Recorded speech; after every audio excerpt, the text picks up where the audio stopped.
Hello Kurukshetra family, मैं हूं मिन्नत पटेल और मैं आज आपसे एक बहुत ही ज़रूरी बात करने के लिए आया हूं, क्योंकि अभी तो हम सबकी ज़िंदगी में महामारी चल रही है। Corona, mucormycosis, black fungal, white fungals, ये सभी बीमारियां चल रही है और इसके बीच एक मैसेज पढ़ने में आता है कि किसान चोर है।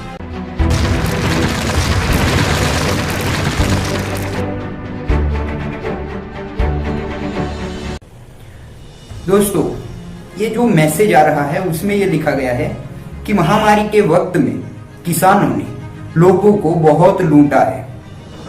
ये मैसेज लिखने वाले ने लिख दिया, पढ़ने वाले ने पढ़ लिया और आगे भेज दिया। एक ही आदमी की सोच को हजारों लोगों तक पहुंचाया गया है कि किसान चोर है। किसान ने महामारी के वक्त में लोगों को लूटा है, और लूटा भी तो कैसे दोस्तों? 20 रुपए के नारियल के 100 रुपए, 400 रुपए के आम के 1000 रुपए, ऐसे तो किसान ने लोगों को लूटा है। ऐसा उस मैसेज में पढ़ने में आता है। तो क्या दोस्तों, आपको लगता है कि हमारे देश का किसान चोर है, लुटेरा है? आपका दिल क्या कहता है? और उस मैसेज में आखिर में ये भी लिखा गया है कि ये जो महामारी के वक्त में किसानों ने लूट चलाई है, उसका भुगतान अब वो इस तूफान के वक्त में, जो ताउते तूफान है या और भी बहुत सारे तूफान आते रहते हैं, तो उस वक्त में जो उनके पेड़ गिर गए हैं, उनकी फसल का नुकसान हो गया है, उन लोगों को ये महामारी के वक्त में किए गए लूट का भुगतान बता रहे हैं।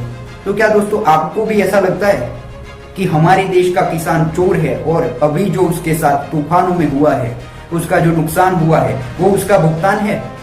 दोस्तों, एक बात याद रखना, हम पिछले 2 सालों से इस कोरोना की महामारी का सामना कर रहे हैं, लेकिन क्या कभी ये सोचा है कि हमारे देश का किसान हर रोज एक नई महामारी का सामना करता है?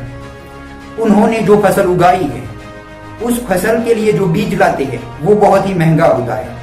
दूसरी बात, उन्होंने उस फसल के पीछे जो दवाई लगाई है, जो खाद लगाया है, वो भी बहुत महंगा होता है। उस फसल का ख्याल रखने के लिए उन्होंने जो अपना खून पसीना बहाया है, उसकी तो कोई कीमत ही नहीं लगाई जा सकती। उन्होंने जो मजदूर लगाई है, उनकी भी कीमत बहुत महंगी है।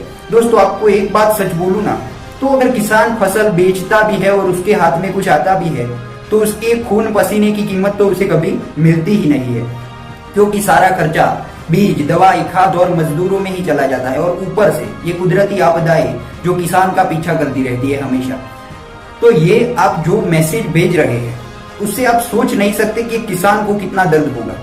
हमने देखा है किसानों को सुबह 4 बजे से खेतों में लग जाते हुए, दोपहर की धूप में अपना चमड़ा जलाकर अनाज पैदा करते हुए, और रात को ऐसे जानवरों के बीच भी उन्हें अपने खेतों को सींचना पड़ता है, तब जाकर ये फसल हाथ में आती है। और ये फसल कोई 2 या 3 दिन में हाथ में नहीं आ जाती, इस फसल के पीछे साल लगा देना पड़ता है पूरा। उसके बाद वो फसल तैयार होती है, और उस फसल के तैयार होने के बाद भी आखिरी कुछ दिनों में अगर तूफान आ जाता है, बारिश आ जाती है, या फिर एटमॉस्फेयर का कोई भी चेंजेस होता है, तो उसका भुगतान किसान पर ही रहता है कि पूरे साल की मेहनत 2 या 5 दिन में तबाह हो जाती है। तो दोस्तों, ये जो मैसेज फॉरवर्ड हो रहा है कि किसान चोर है, किसान लुटेरा है, तो दोस्तों आपको एक बात बता दूं, महामारी के वक्त में हमने 100 रुपए के नारियल भी देखे और 1000 रुपए के आम भी देखे हैं। एक एक फ्रूट की कीमत भी 80, 100, 150, 200 रुपए तक हो चुकी थी। लेकिन आपने कभी ये सोचा है कि आप जहां से फल खरीदते हैं, क्या वो बेचने वाला किसान होता है? नहीं।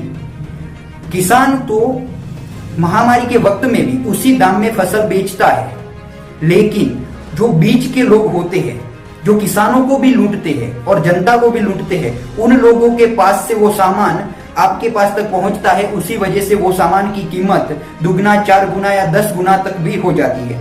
तो दोस्तों, आपको पहले सोचना चाहिए कि आप जिसे चोर बोल रहे हैं, क्या वो चोर है या फिर चोर कोई और है और आप किसी और के पीछे भाग रहे हैं? तो दोस्तों, आपको किसान पे उंगली करने का कोई हक नहीं है, क्योंकि वही किसान आपके घर का अनाज, सब्जी और फल पहुंचाता है। और हमारे लिए तो ये आजकल की आई हुई महामारी है, लेकिन किसान हर रोज ही ऐसी महामारियों का सामना कर रहा है। अभी तो एक तूफान गया नहीं है और दूसरे तूफान के न्यूज भी चल रहा है कि वो भी आ रहा है। तो क्या करे किसान? अपने नुकसान का तो अभी ठिकाना लगा नहीं पाया, तब तो उसे दूसरे तूफान के लिए तैयार रहना होता है। सभी बिजनेस आपस में एक दूसरे से जुड़े हुए होते हैं, लेकिन कोई भी सीधा कुदरत से जुड़ा हुआ नहीं होता है। लेकिन किसान सीधा प्रकृति से, कुदरत से जुड़ा हुआ होता है, इसीलिए उसे कुदरत का भुगतान करना पड़ता है। और उसमें भी ऐसे लोग ऐसे मैसेजेस फॉरवर्ड कर रहे हैं कि किसान चोर है, किसान लुटेरा है। क्या ये जगत का तात जो खुद को भूखा रखकर दुनिया की भूख मिटाता है, क्या वो चोर हो सकता है? दोस्तों, ये जो बीच वाले लोगों की वजह से ये दाम बढ़ते हैं ना, उसकी वजह से आप किसान को कभी गलत मत ठहराइएगा, क्योंकि किसान जो काम कर रहा है ना, वो काम आप पूरे 5 दिन तक भी नहीं कर सकते। जो किसान है, जिसने खेतों को देखा है, अपने खेतों को जोता है, खेतों को सींचा है और फसल को अपने बच्चों की तरह बड़ा किया है, वो जानता है कि अगर एक पेड़ भी टूट जाता है, एक नारियल भी गिर जाता है या एक केल का पेड़ भी टूट जाता है, तो उसका नुकसान क्या होता है? उसका हृदय होता है, वो खून से होता है, क्योंकि उसे पता है कि इसको खड़ा करने में 1 साल लगा है। अगर आम के खेत होते हैं तो 5 साल 10 साल तक भी लग जाते हैं, और आप एक तूफान में आने वाली आंधी से उसके पेड़ टूट जाते हैं और हंसते हंसते बोलते हैं कि उसने लोगों को लूटा और कुदरत ने उसका भुगतान किया। तो दोस्तों, ये आपकी सबसे बड़ी गलतफहमी है, क्योंकि कुदरत से सीधा जुड़ा हुआ अगर कोई व्यवसाय है तो वो किसान का है। और हमारा देश कृषि प्रधान देश है, और हम देखें तो ये जो पेट्रोलियम उत्पादन करने वाली कंट्रीज है, वो पूरी दुनिया को अपनी मुट्ठी में लिए बैठी है, क्योंकि उनका पेट्रोलियम से जुड़ा हुआ संगठन है। और हमारा पूरा देश कृषि प्रधान होने के बावजूद सबसे ज्यादा आत्महत्याएं किसान ही करते हैं, क्योंकि किसान इतनी मेहनत खर्चा पानी लगाने के बावजूद भी उनके हाथ में कुछ नहीं आता है। अपने बच्चों को पढ़ाना, अपने घर की बड़ी जिम्मेदारियां उठाना, बेटे बेटियों की शादी में तो किसान कर्जदार ही हो जाता है। तो दोस्तों, एक बात का ख्याल रखिए, जिसकी वजह से आप घर में बैठकर आज इस महामारी में भी खा सकते हैं, आपको दोपहर की धूप में अपना चमड़ा नहीं जलाना पड़ता है, तो इसकी वजह वही किसान है जो अपने खेतों में खुद का खून और पसीना डालकर खेतों को सींचता है, तब जाकर आपके घरों तक अनाज पहुंचता है। तो ऐसे किसानों की कद्र करें मेरे दोस्तों, क्योंकि अगर किसानों ने खेती करना छोड़ दिया तो आप सोच भी नहीं सकते कि इस देश की हालत क्या हो जाएगी। और अभी भी हम देख सकते हैं, एक महामारी में ये जो बीच के लोग होते हैं, उन्होंने आपसे 10 गुना या 20 गुना दाम वसूल लिया।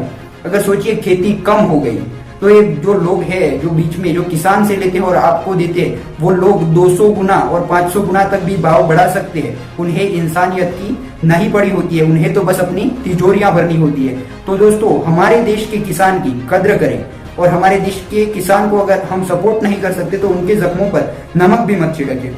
अगर मेरी बात से सहमत है तो ये जो मैसेज चल रहा है कि किसान चोर है, किसान लुटेरे है, तो उसी मैसेज को अगर नेगेटिव न्यूज को इतना स्प्रेड किया जा सकता है, तो हमारी इस पॉजिटिव न्यूज जैसी वीडियो को बहुत ही ज्यादा शेयर कीजिए, ताकि हर किसान को हौसला मिले कि देश के लोग भी आज उनके साथ है और उन्होंने उनका साथ आज भी नहीं छोड़ा और आज भी देश को अपने किसानों पर भरोसा है। तो इस वीडियो को लाइक कीजिए ताकि हमारा भी मोटिवेशन बना रहे। इस वीडियो को शेयर कीजिए, हमारे चैनल पे नए हैं तो सब्सक्राइब कीजिए, हमारे वीडियो में कमेंट कीजिए कि आपको वीडियो कैसा लगा, और बहुत से किसानों तक पहुंचाइए कि देश उनके साथ है। जय हिंद, जय जवान, जय किसान।